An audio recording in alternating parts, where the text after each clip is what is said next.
So I decided to go back to college. So I ended up going to college to play baseball. Hurt my knee in baseball. My career was over. I quit college, went back home, ended up getting recruited into a financial services company where we do investments and insurances. But it was a unique opportunity because I was able to recruit and train other people. And so not just working for myself. Welcome to the Gentleman Success, Happiness, and Fulfillment Talk podcast, where we bring to you the most successful, happy, fulfilled gentlemen from around the world who have been able to conquer themselves, their life, their marriage, and their businesses. You will be learning from four-dimensional gentlemen who have cracked the code to the science of having it all. The question is, how can married entrepreneurs with kids become gentlemen, achieve true freedom, and build a successful, happy, and fulfilled life, marriage, and business? This show will give you the answer for that. My name is Alex Ramirez, and I'm your host, and you're welcome to the Gentleman Success, Happiness, Fulfillment Talk podcast. Hello, everyone. Welcome to another amazing episode of the Gentleman Success, Happiness, and Fulfillment Talk podcast. As always, I have another incredible gentleman.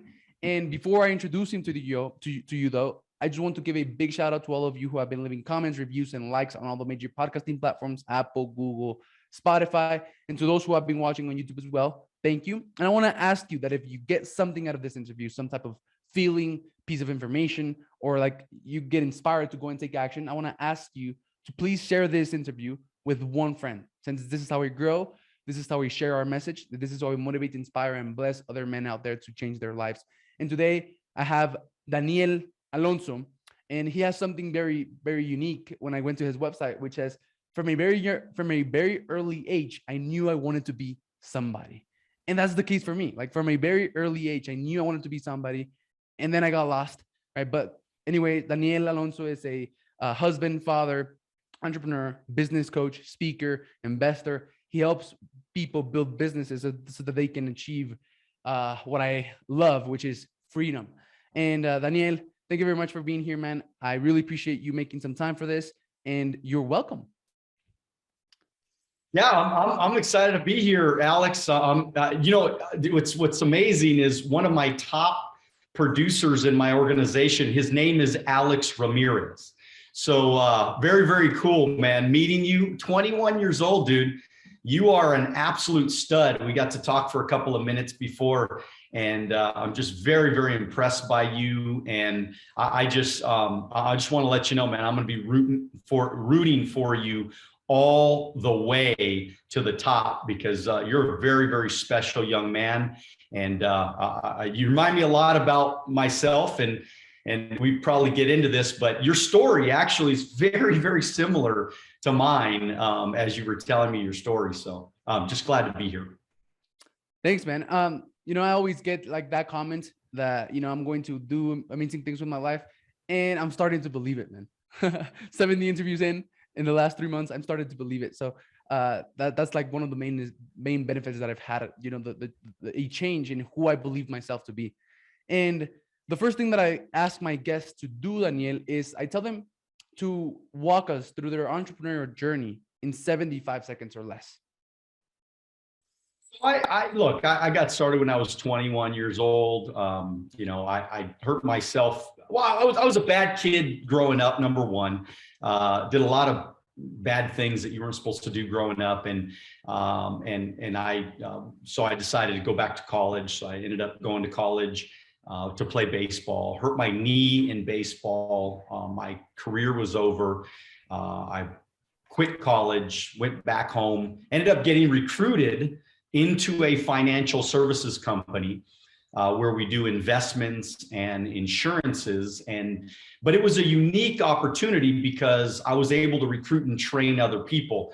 And so not just working for myself or working in corporate America or working for a job, I was actually able to build a company within a company. And through the years, I've been able to grow the organization to over 1,500 licensed agents. We have 50 locations today. And I got financially independent when I was 28 years old. I was completely free. I was making, I don't know, $500,000 a year in passive income. I had a business that was, very, very exciting to be a part of. I got all my human needs within that opportunity. And it changed my life. And so today I've been free for 20 years, completely financially free for 20 years. And it's just been a ride, man. I travel. I got a book coming out. I'm sure we'll talk more about that. But just excited about what I'm doing right now. You nailed it. You're 48? 47. Yeah, 47. Man, you looked amazing, man. Like I was actually thinking when I was going through your stuff, I was thinking, I want to tell this guy that he looks like a movie star. I don't know where, but you look like a movie star, man. You look absolutely amazing. Well, I was in Pretty Woman. So just so you know, I was in the movie Pretty Woman, and I was an extra in the background somewhere. You could barely see me. You got to press slow motion to actually see me in the movie. But technically, I am a movie star. So cool. So, man, I come from a culture in which by 40, you're done, right? Like my stepdad is like 45 and he's done. I mean, he looks like he's done. He says like he's done, right? He's always like whining and complaining about his back. And he's always saying, he's 45 and he's always saying, oh, I'm old. And so I come from that culture, and just it's refreshing to surround myself with people like you and to know that at 48, I'm going to look like I'm just starting. I'm just getting started, right? And I mean, this is important. It's important that you say that because a lot of people, I know a lot of people like that, man. They get to even 30 years old now. People are like, oh man, I'm done. I'm at my job. I'm making all the money I need to make. I'm fine. I'm cool. And they watch football all day long on Sunday. And then on Monday, they're complaining about how they have no money. Or they can't do anything, or they can't go anywhere, they can't travel. I like, dude, one of the hardest things for me today is I'm always searching for people that are doing well in life, that want to have some fun and want to go golfing and want to travel and go see the world and do fun things. Because there's a lot of people out there, man, they're just freaking done. 30, 40 years old, 50 years old, you're like dead. It's like, wait a minute, man, I'm going to live till 120. And so if I'm going to live till 120, I'm not even half done with my life yet. And so I got so much life to live because of technology. My health is strong. I don't smoke. I don't, heavily drink. I don't, do drugs or anything like that. So it's like, I'm going to live a long time. So I want to have fun. I want to have a great life and enjoy it. I want to enjoy the ride. Me too, man. Like you said, technology, right? We're probably going to be living over 100 years easily, because if money is not the problem, which it won't be, you're going to be able to like buy yourself an arm or whatever. Absolutely. Right? Absolutely. I tell people that all the time, man. So that I'm like, I'm 21. I'm going to be living 4 more lives. Holy shit, man. I can't even imagine. So, but yeah, man, let's get into this. Actually, you want to know what my first entrepreneurial thing was? Selling chips and candy at school in the US that I bought from Mexico at like 12 and 13. But like the real entrepreneurial thing, right, apart from like what I did in my teenager years, was financial services. I got recruited by PHP and actually did really well. Like when I was 18, I got recruited. In less than 6 months, I was like top producer and recruiter. And it was because I didn't do things, like how everyone was doing them. But yeah, man. So we do have a very similar story. So like, I'm curious, when you say that you were a bad kid, you started your entrepreneurial journey at 21. Before that, you said you were a bad kid. What do you mean by that? Well, I mean, look, I came from a broken home, and my father did lots and lots of drugs in the 70s and 80s. And he was on the wrong road for sure. My parents split up.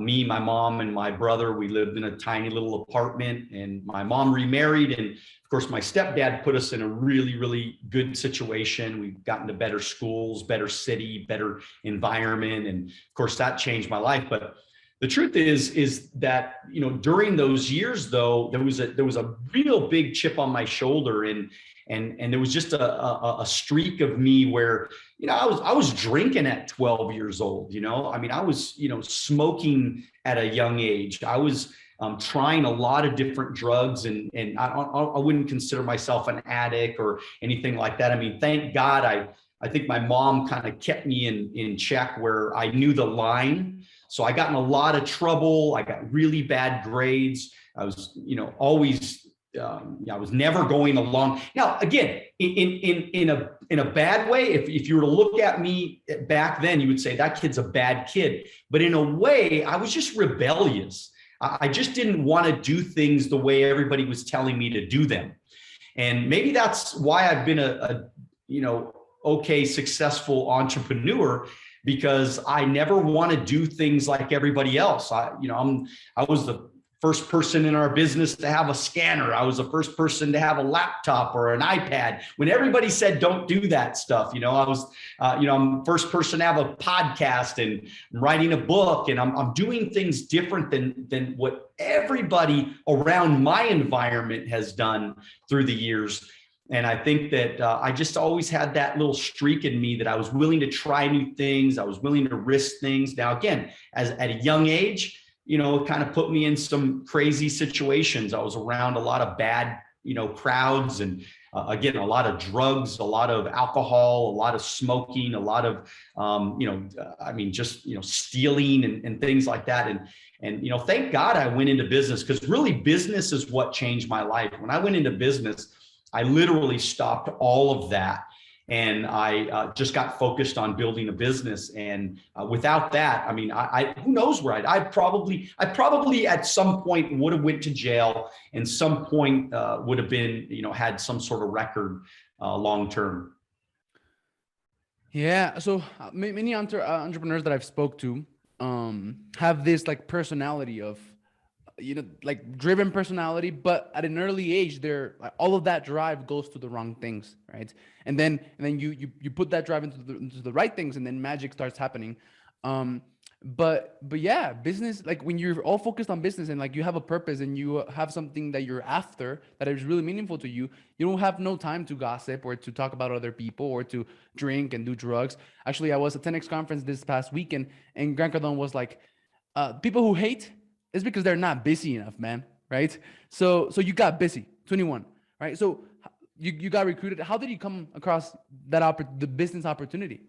So it was my buddy. He was my best friend growing up, and he talked to me for like 4 months. He's like, man, check this thing out. And I thought it was stupid, and I thought it was a scam, and I didn't believe anything. And if you would have known this guy, he was way crazier than even I was.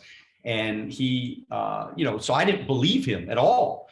But finally, like after about 4 months, I said, just to get him to shut up about this stupid thing he's talking about, I'm going to go. And I went and I sat in the front row of this meeting, and this guy's telling me, oh, you could make $100,000 a year. At the time I was making $7 an hour. He's like, you can make 100,000, you could get rich and live in great homes and drive great cars and vacation all over the world and have a huge bank account. And I don't know, man, it was just something about this guy that just, I saw something, and I said, you know what? I don't know who this guy is. I barely even understood what they were talking about, but I said, I don't want to go back to college. I don't want to go to school. I hated school, always hated school. I love education and I love learning, okay? But I hate school. I hate traditional school. I think college is a waste of money and time for most people, not everybody, but most people. But I hated that traditional way of learning. But for some reason, this guy ignited like a passion, a fire, and excitement in my bones. And I said, I'm going to try. I got nothing to lose and everything to gain. He was making like 400,000 at the time. And I said, I don't know, man, I'll just follow this guy and see if he can teach me some stuff. Worst case scenario, I fail, but at least I learned something. So I tried. And that was 25 years ago, man. 25 years ago. 26 years ago. Yeah. Amazing. Yeah. Same thing. Like what happened for me? I was determined to like make anything work, and then that came my way, right? And so did you have success instantly? How was the start of your journey? Because I mean, I had success pretty quickly, right? And it was because I started using digital marketing. I had some background, like training with like funnels and Facebook ads, and it was pretty cool. So how was your journey, man? Like coming into financial services, because like what's the percentage of people who join like a couple of weeks after they're like gone, and the success rate is like very low, right? And you're still here, 26 years um, later, you're still here crushing it, impacting people, giving people the opportunity to achieve financial freedom, helping them build businesses. So you're a pretty rare case, right? So can you walk me through that journey? Yeah, I mean, it wasn't overnight. I mean, it took me, 9 months to actually go full time. I still kept my job. I was living at home with my parents. And there was just something about, trying new things and talking to people and recruiting and training that I started to really love. I started getting excited every day, getting out of bed and doing it. But it took time. It took me 3 years to make over $100,000 a year in 1 year. So it took me a few years to kind of get there. But once I got there, my income went from 100,000 to 170, 250, 350, $500,000. And so I had some pretty decent, growth. But the key of what happened to me is I was able, within those 7 years, right, from 21 to 28, within those years, I was able to amass $1 million in cash. So I saved, I invested, I did everything in my power to live below my means so that I can put all my money towards investments, towards achieving financial freedom. Because my goal, honestly, my goal was just to was to retire by the time I was 30. That's all I could think about every single day. I wanted to be retired by the time I was 30. And of course I got there at 28, and I said, I'm going to keep going, because I actually went to an Anthony Robbins seminar, and he said, when you retire, you die. And I said, shit, man, I don't want to die. So I'm not gonna retire.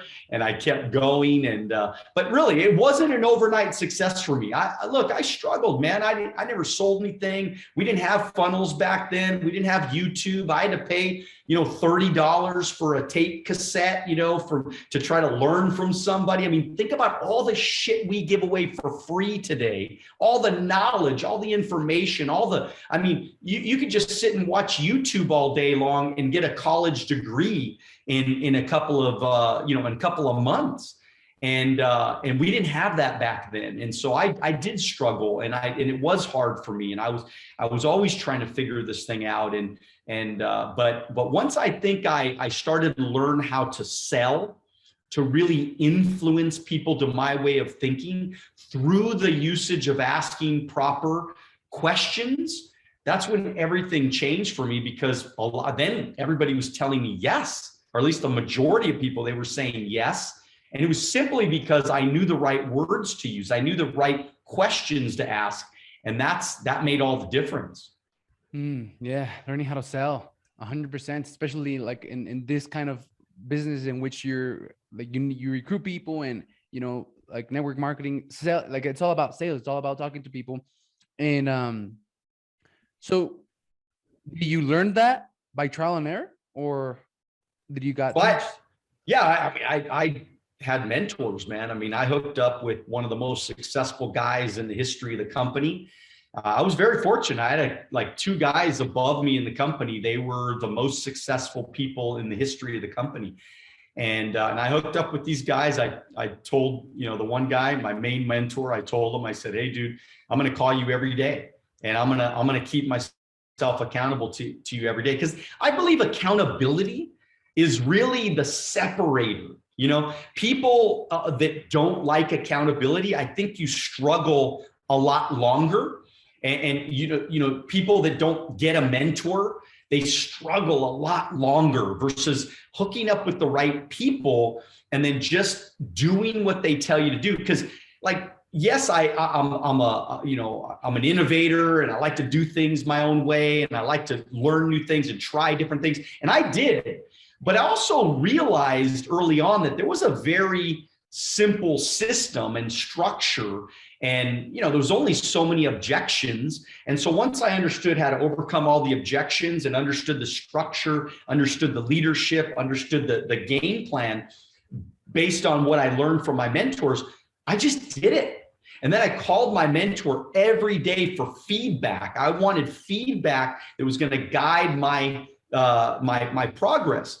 And I think that's why I started to have success pretty quickly once I got to that point, because it was until about 3 years that I really hooked into my main mentor, and that it changed my life. But that's the key. Don't ever forget, if you're on your own island right now, if somebody's listening or watching to this, if you're on your own island and you're trying to do everything by yourself, you're making a gigantic mistake. You have to find good mentors, good coaches, and then you need to hook up your little red wagon with their little red wagon, and you need to go with them. Now, eventually they're not going to be with you. Eventually you're going to be on your own, and then you do all the, you take what you learned, and then you whatever, make it your own in the future and alter things or change things. Nothing wrong with that, but you got to get that first foundational success solidified first before you start to venture out too much.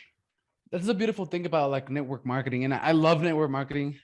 There's some people like that have something against it, but man, it was really great for me. It definitely got me started until, they have something against it, Alex, because they don't understand it. And that's the issue. And that's with everything in the world. Remember, your ego will keep you broke. So one of the things, one of the things that I've always made sure that I did in my life is, if I didn't understand something or if I didn't believe in something, I would dive into it to try to understand it, to make sense of it. Okay. And I'm telling you, and I'm not saying I'm perfect. All right. I'll give you a quick story. I made a huge mistake about 7 years ago. I had a guy, and of course I'm in financial services. I, became a millionaire through stocks and real estate and things like that. But the truth is, I had a guy tell me about cryptocurrency 7 years ago. And I poo-pooed it, man. I said, oh, I'm not going to do that. That's stupid. It's a scam. It'll never work, blah, blah, blah. Well, just on that one interaction, I believe that cost me $20 million. Because if I would have gave him 100 grand, or not him, but if I would have invested 100 grand, into cryptocurrency back like 7 years ago, I would have had over $20 million in my account right now. And so that was a $20 million mistake. Well, guess what? I could have did the same thing with network marketing. I could have poo-pooed it. I could have said, oh, no, I won't do it. I'm not going to try it. Forget that. It'll never work. It's just a scam. It's just a pyramid, blah, blah, blah. Well, that could have cost me another 20, because I made, $21 million just from the company. I've made over $21 million. So give me a break, man. I mean, that would have been a gigantic mistake. So if you're listening or watching and somebody's telling you about something that doesn't make sense to you right now, or you think it's dumb, or you just have preconceived notions about it, you know what you need to do? You need to sit down face to face with that person and drill them with questions. Try to really understand it, because if you don't understand it and you're just making a decision based on what you think it is versus the facts of what it is, it could cost you millions and millions of dollars. Yeah. And like you said, ego, right? When you don't understand something and you're in fear, either you run away from it or you try to bring it down, right? That's what people do to like network marketing or. Hey, sorry for the interruption. I just wanted to tell you that this podcast has completely changed my life in ways that you could never imagine. And I would like the same for you. Look, you are the average of the 5 people you surround yourself with. And the fastest way for you to level yourself up in every area of your life is for you to connect with people who are where you want to be, build relationships with them, and connect with them. The best way for you to do that right now in the digital age is for you to start your own podcast. And I just wanted to let you know that I have a free training that you can get free access to. It's called the 30-day Net Worth Skyrocketing 3-step podcast cloak track framework. And it's going to show you how you can start and automate everything in your podcast, from finding your ideal guest, getting them on an interview with you, and creating an automated content machine in just 30 days. By executing on this free training, you're going to be able to connect with high-level people, no matter how rich, famous, or out of your league they may seem, in just 30 days with less than 1 to 2 hours per week, so that you can increase your net worth, your authority, your trust, your client acquisition ability, and your opportunity. So there's a special link for this free training in the description of this video. Thank you for watching and tuning in, and I hope you enjoyed the rest of this episode. Bye-bye. All of these other opportunities like crypto and all of that, they don't understand it. And because of that, they have fear and they either run away or try to bring it down. And man, so then like network marketing, so beautiful, right? I love it because you can literally come in, throw your ego away, get plugged into a mentor just like you did. And then like learn sales. There's so many objections that that people can come up with that if you learn, like you did it, and then learn the system. They already have a freaking system that you just need to follow, be accountable to someone, follow the system, and you'll be like successful. As simple as that, right? So like I love network marketing. I'm not in network marketing right now, but I loved it, man, when I was. And like it's very low barrier to entry. You can literally find a network marketing company, and if you're committed, because that's what it takes, right? Commitment. Took you 3 years to get to your 100K, and then from there, like you got exponential results. But do you think, like you lacked commitment during those 3 years, and that's why instead of it could have with more commitment, it could have taken you 1 for you to have success? Well, I mean, I think that, who knows, man? I mean, I think I was pretty committed, man. I mean, I was learning every day. I was getting better every day. I was trying every day. I was full-time fairly quickly. So there was a couple of years where it was all in, man. I was doing everything. But just remember, like anything in life, especially in that type of business, it takes, there's a little bit of luck in there too, right? I mean, I could recruit all day long, and if I don't find that right person, well, I don't care how many people you recruit, you're not going to build exponentially. I mean, when my business started growing exponentially, when I recruited this one guy, right? And so that one guy ended up knowing everybody and finding all kinds of great people very, very quickly. And I benefited from that momentum and from those great people that were coming in. So, look, I don't care who you are, a business, you're going to be successful because of the people that you have on your team and the people that you bring in your company. And that's everything. And in that kind of business, you don't pay people to come into your business. You don't hire people to come into your business, you recruit. So there's a little bit of a volunteer army type, process that goes on there. So there's a little bit of luck. So that's why I think, though, if I would have recruited more, like people ask me all the time, like, what's one of the biggest mistakes you made early on? I think I didn't recruit enough. I didn't have enough emphasis on recruiting. I should have recruited more. And I think if I would have recruited more, I would have got to those great people a lot faster than it took me. So yeah, but I was committed, man. I mean, I did the things I was supposed to do. Another little component or another little piece to think about is the fact that, there is a learning curve for anything, right? I mean, if you're starting something new, don't be so hard on yourself if you don't make it overnight. It's going to take time. I mean, I used to always think to myself, all my friends, they're going to college, okay? While I'm trying to learn this business, struggling at the business, they're going to college right now. Well, guess what? When they're going to college, how much money do you make while you're going to college? The answer is 0, okay? You have to pay for college. You don't just, they don't pay you a salary to go to college. And so I figured, look, even if I made no money over the next 4 years, and all I did was I just amassed the knowledge of the business so that I could be successful after that, I figured I'm in the same boat as everybody else, because all my buddies, they were all going to college for 4 years. And then after 4 years, they're going to go get a job and make money. And I figured at least within 4 years, I'm going to start doing well at this thing if I really work it and I do the things I'm supposed to do. So, there is a learning curve in everything you do. Give yourself a break. It takes time. Nothing good ever happens overnight. Mm-hmm. Yeah, especially saving especially saving $1 million by the age of 20. How did you do that, man? 28. Yeah, by the age of 28, $1 million by the age of 28. So how did you do that, man? Because I'm terrible at my finances. Actually, for Q2, Q2 to Q3, I'm gonna get what I call elite finances. I'm going to get control of every single penny that comes in and comes out. and I'm working on that. So, it sounds like you have, you're pretty financially educated, right? You're in the financial services and stuff. You were able to amass $1 million by the age of 28. You must have a system or some type of strategy to be able to do that. So how did you do Well, that, man?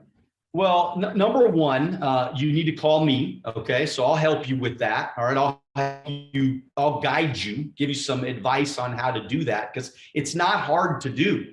It's just discipline and sacrifice. So and really just having a plan. So I sat down early on at a young age, and I number one, made a budget, okay, of where all my money goes. Then number two, I set up a Quicken account.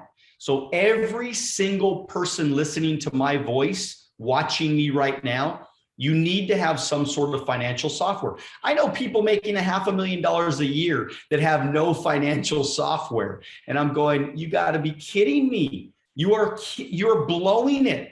Because when you have no financial software, you can't keep your money organized. I believe financial organization is the key. Because I knew where all my money was going, I could manage it properly. For example, when you think about McDonald's, or you think about Amazon or Starbucks, right? Think about their corporate structure as a company, right? As a corporation. They have inventory, they have overhead, they have budgets, they have shareholders to pay out. I mean, there's a lot of responsibility when you own a corporation, when you're running a business. Well, even though I was a punk 21-year-old kid, man, I treated my finances like a business. Okay, like I pretended that I was a corporation and I had to manage my outcome, right? So when like, for example, one of the main things that I would do, and this is why I've never paid one dime of interest to a credit card ever, okay, in my whole life. And the reason why is because what I would do is when I would spend money on my credit card, and I had an American Express since I was 21, had American Express. And then what I would do is at the end of the night, when I would look at my receipts, I would enter those credit card charges into my bank statement, my bank register in my Quicken account. So at the end of the month, I never got behind, because if I would look at my checking account, I'd go, man, I got no money. Like, I don't have any money left, because I'm deducting all of these things as I was going along. So at the end of the month, all I would do is just delete all those charges or whatever. I don't remember how I did it. I don't do it anymore, obviously. I mean, I'm different situation today, but this is how I took control of my finances. So at the end of the month, man, all the money was there. I never had to pay. I've had every single credit card statement taken out automatically from my checking account for as long as I've been in business.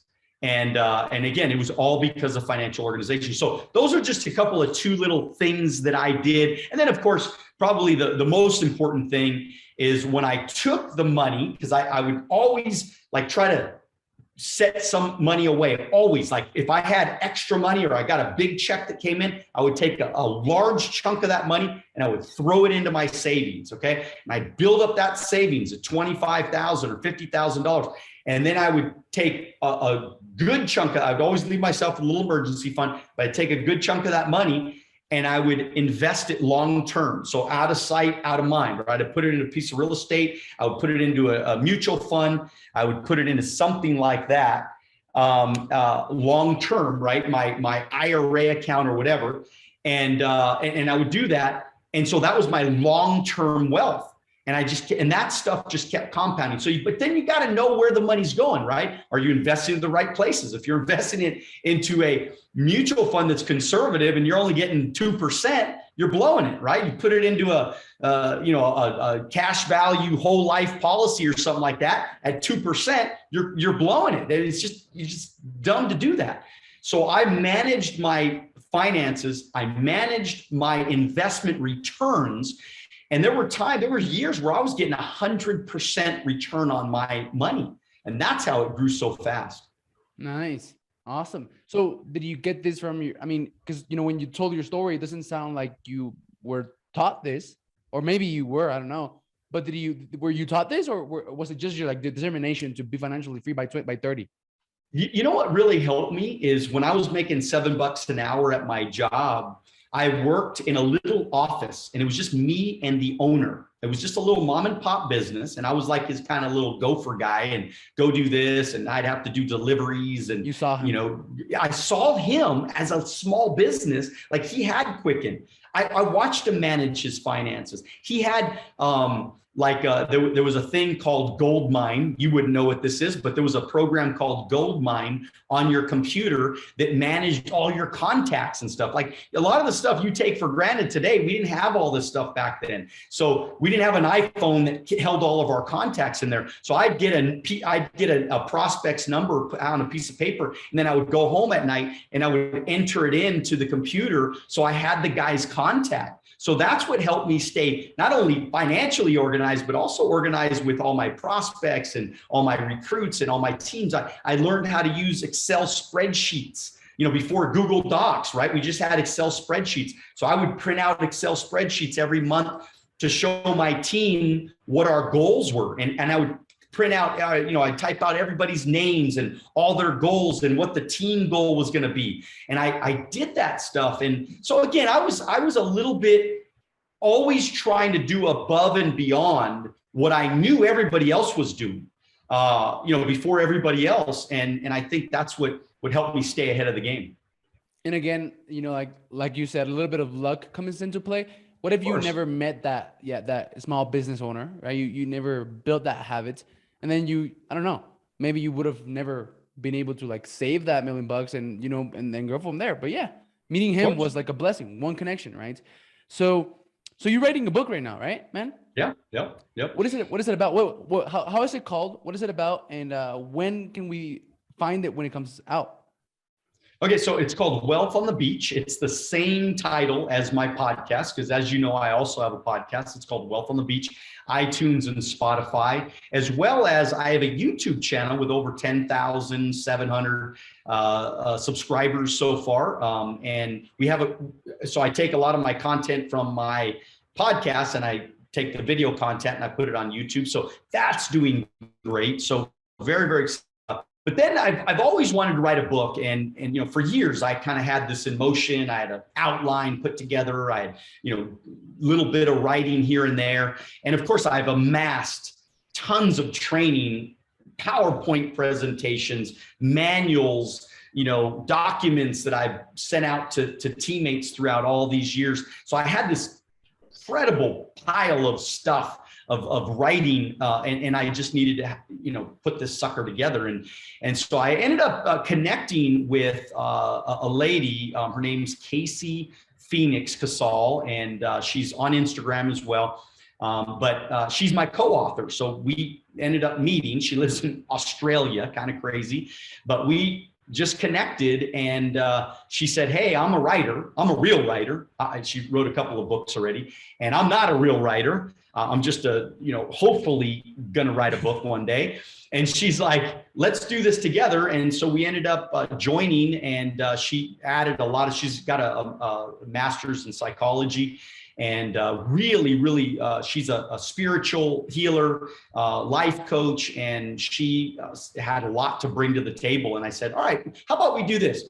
How about we take the 11 universal laws to building financial freedom?" Okay, so let's take those 11 laws and these are things that I've been talking about for years, and let's take these principles and let's tell the world how she applied these principles of universal laws. So we kind of took a little bit of a spiritual frequencies and business and very straight up, like kind of stuff that I talked to you about today about budgeting and trying to build some sort of financial freedom through investing and ways of investing and passive income and all the different things that I've done throughout all these years to build a net worth of over $20 million today, and have a business that has been paying me passively over $1 million a year for as long as I could remember. I mean, literally passive income without having to work, without having to, be in an office. I mean, I barely know what my building looks like anymore. I haven't been there in so long. And so, but we took those principles and we stuck it in a book. And I just think it's amazing. I mean, we're just putting on the final touches. And what's kind of cool is I'm getting a foreword from my mentor. His name's Hector Lamarck, and he's actually writing the foreword for the book right now. So it should be out. We're going to do pre-order. We should have pre-orders starting today, actually, today or tomorrow. We're just finishing up the final touches with the website. But the first books will be in your hand by May 1st. So May 1st is our final launch date. We're pre-launching and we're getting pre-orders right now, but we're going to finally launch it on May 1st. Nice, man. Do you know about the link that you will use for the pre-orders or to go and get the book? So it's going to be wealthonthebeach.com. And that will be where people are going to be able to get pre-orders and then eventually buy the book. And then, of course, it's going to be on Amazon and all the other outlets. But if people want to come and get a better deal, they're going to be able to come directly to my website. Awesome, man. So I can help you promote that book. And then as well, I have a network of people that I've been connecting to through my podcast. I'll let them know. I'll let them know as well. These people are always all about impact. And yeah, your book does sound amazing, right? Like, because money is energy, right? And when you're able to tap into that, like the spiritual side of what it takes to like make, keep, and protect money, right? Like it's game changing. And then mindset, the mindset around money, strategies around money, and then your story on how you were being able to acquire your like $20 million net worth. I mean, it sounds amazing. So I'm definitely gonna go and get it. I'm excited for that. Thank you for letting me in on that and letting me know. So, man, we have a couple of minutes, and I end my interviews with five questions, which I'm gonna go ahead and ask to make sure that we get over them. So the first question is, if you could give your 20-year-old self some advice, not change your life or redo anything, just give your 20-year-old self some advice, what would that be?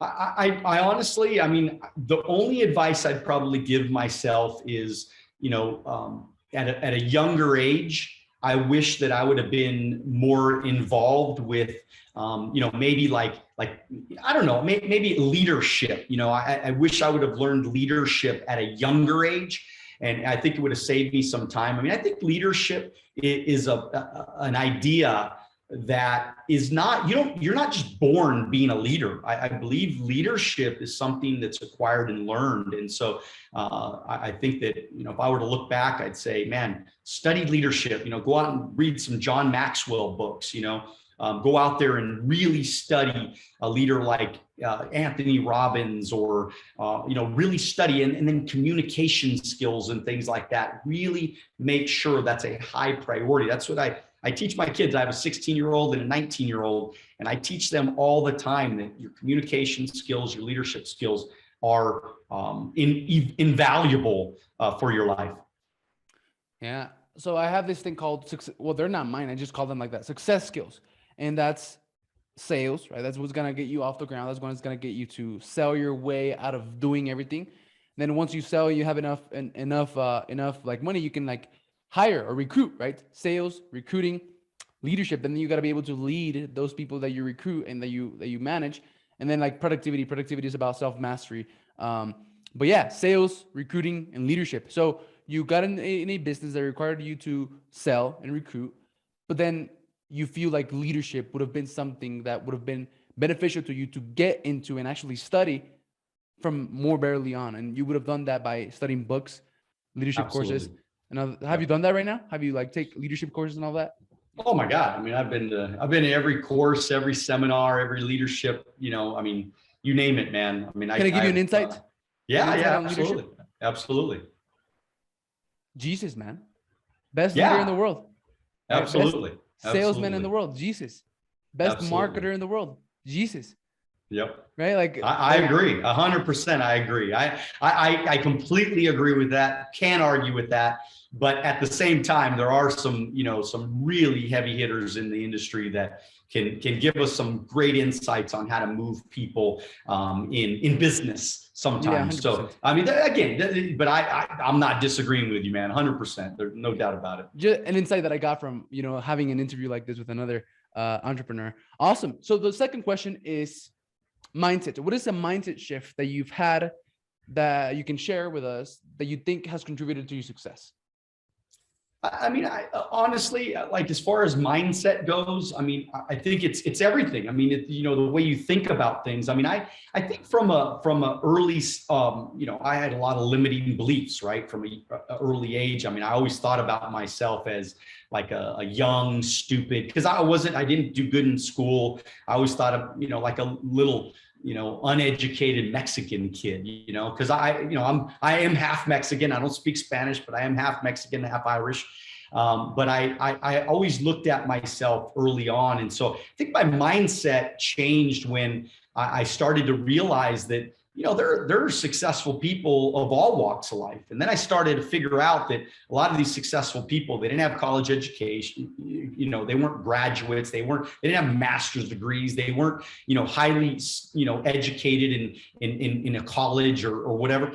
And I said, you know what, I can win too. If I want to be somebody, yes, I'm going to have to work. I'm probably going to have to work harder than all these people, but I'm willing to do it. I'm willing to go pay the price. I'm willing to go, do it first, like be a leader and do it first. I'm willing to go do it.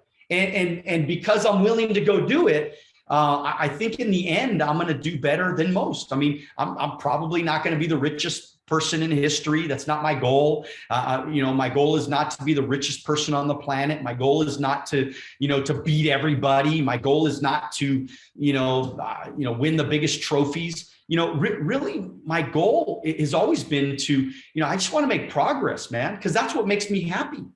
Progress equals happiness. And I just want to get better every day. I just want to improve every day. I want to serve people better because I'm happy when I do that stuff. I mean, my bank account's big. I mean, it's pretty big, and I think it's going to get a lot bigger through the years. But I'm not worried about that. That's little of my worry. What I think about today is how can I help other people get some big bank accounts? How can I serve other people to help them have a better life? How can I teach people, young people like you, like maybe little principles that you said I'm bad with money? Well, guess what? Number one, don't ever say that again, right? Because remember, whatever you say after the word I, after the two words I am become your reality. So don't ever say I am not good at anything anymore. But I get it. You need to work on it. But guess what? I want to teach people like you that finances are not that difficult. Mastering the mind is not that difficult. We just have to make certain steps to bring that into a reality. And so, and again, man, we got to go a little bit easier on ourselves sometimes. We're so hard on ourselves that we actually depress ourselves. We demotivate ourselves because we're so hard on ourselves versus saying, look, man, as long as I'm making progress, as long as I'm getting better, I'm not, look, it's not a race, man. It's a marathon. And I'm just going to do what I'm supposed to do every day. I'm going to get up and try my best every day, get better, put my head down and go, man, I did my best. I tried my best. I worked my ass off, and whatever happens, happens. And as time goes on, things that I want to happen in my life, they're going to happen. I asked for one, you give me like 20. Thank you for that. Love man. it. I love it. I love it. So always over deliver, man. Yes, I'll make it fast.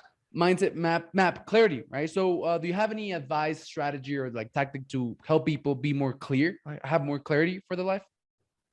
Yeah, I mean, as far as like, again, I mean, I think a great place to start is the Bible, man. I mean, there's a lot of good stuff in there that'll get you clear about a vision for your future, clear about right and wrong, making good choices. I mean, there's invaluable information. Nice. And the next question is a habit. What is a habit that you have that you think has contributed to your success? Well, I mean, one of the things I do is I listen to frequencies every day. So, I mean, I'm big on frequency. I do 20 minutes a day. It's called SOAK, SOAAK.com. And if anybody is interested in checking that out, it's really changed my life in a huge way.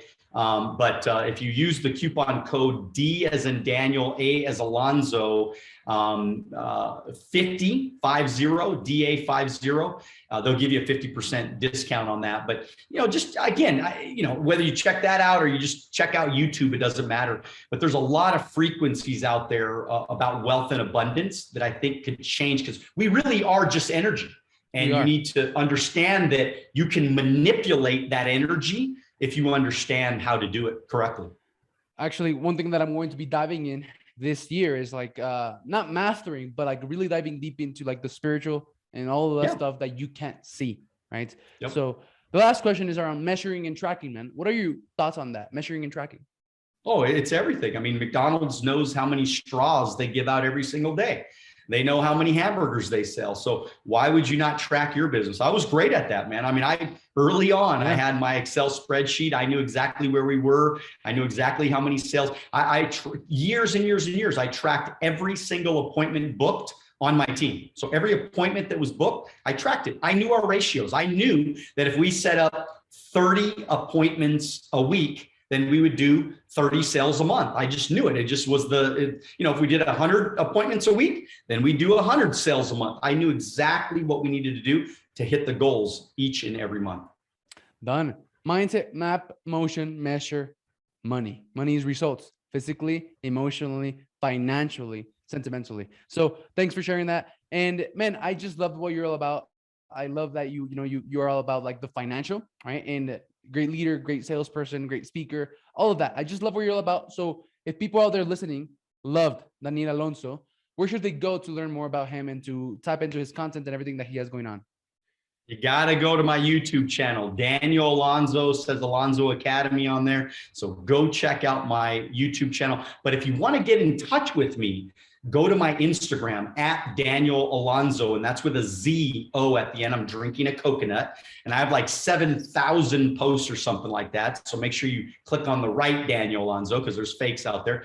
But do me a favor and send me a DM and say, I saw you with Alex Ramirez, and I want to get to know you. I want to connect with you. And who knows, maybe one of these days we'll become friends. Amazing, man. So I know that you got a hard cut right now. Thank you very much for being here. We'll have all those links. We'll promote your book and all of that, man. Thank you. And I'll see you later. You rock. God bless. Thank you for watching the Gentleman's Success, Happiness, and Fulfillment Talk podcast. If you enjoyed this episode, share it with one friend, leave us a comment, and let us know. 99% of people never leave a review or comment, but we love and are very thankful with the 1% of you who do. If there's something or someone you want to see on this podcast, send me a message on Instagram at Alex_Ramirez1020 and let me know.